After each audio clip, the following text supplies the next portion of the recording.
Hello everyone, তনয়ার পাকশালাতে সবাইকে স্বাগত জানাই। যারা ফার্স্ট টাইম চ্যানেলটা ভিজিট করছো তাদের কাছে অনুরোধ রইল চ্যানেলটা সাবস্ক্রাইব করো, পাশে থাকা বেল আইকনটি প্রেস করো যাতে নতুন নোটিফিকেশান তোমাদের সামনে চলে আসে। এখন বাইরে পড়ছে বৃষ্টি আর হালকা করে বেশ অনেকখানি শীতের আমেজ আমাদের গায়ে স্পর্শ করছে। এই মাঘী পূর্ণিমাতেই এটি কিন্তু একটি প্রসাদ। এই যখন আমন ধান ওঠে তখন কিন্তু সেই ধান আমাদের এখানে হয় না অবশ্য ঠিক কথা, কিন্তু এই ধান দিয়েই কিন্তু এই পুজোটি হয় আর তখন প্রসাদ হিসাবে এটি কিন্তু পাওয়া হয়। তাই জন্যই আমাদের মনে হলো মা যখন এতটা একটা অথেন্টিক রেসিপি নিয়ে হাজির করছে তাহলে তোমাদের সামনে কেন নয়। তাই জন্যই একটা অথেন্টিক রেসিপি নিয়ে আজ হাজির হলাম তোমাদের সামনে। নামটা একটু অন্যরকম, সেইখানেই কিন্তু গ্রামে বলা হতো এটির নাম বোখরা বুকরি। চলো, এর জন্য লাগছে দেখো আমাদের পাটালি, আদা আর নারকেল, আর লাগছে আতপ চাল যেটা ভেজিয়ে রাখা ছিল।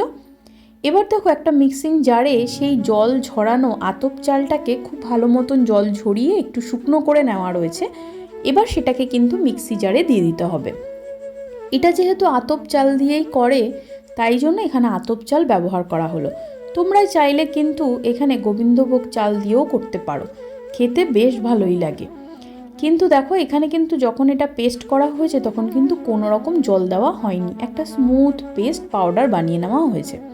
এর মধ্যে আমরা দিচ্ছি খেজুরের গুড়। এখানে পাটালিটা কিন্তু খেজুরের, তাই জন্য কিন্তু আমরা এখানে খেজুরের গুড় ইউজ করব। এখানে কিন্তু এক্সট্রা কিন্তু অন্য কোনো রকম কিচ্ছু দেওয়া যাবে না। দেওয়া হলো হাফ চামচের থেকে একটু বেশি, বলতে পারো 1 চামচ মতন আদা বাটা।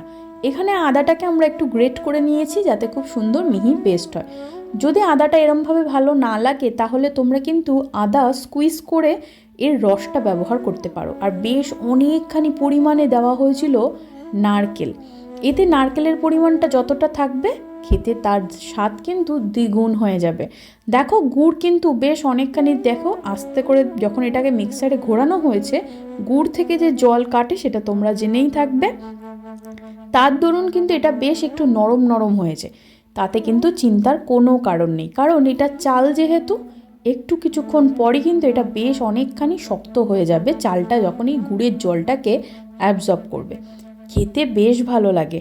এই বোখরা বুকরি একবার ট্রাই করো, আর ফ্রিজে অনেক দিন কিন্তু সংরক্ষণও করা যায়, একটুও নষ্ট হবে না। আর বাড়িতে আত্মীয় স্বজন আসলে চট করে একবার তাদেরকে একটুখানি দিয়ে দেখোই না কেমন লাগে।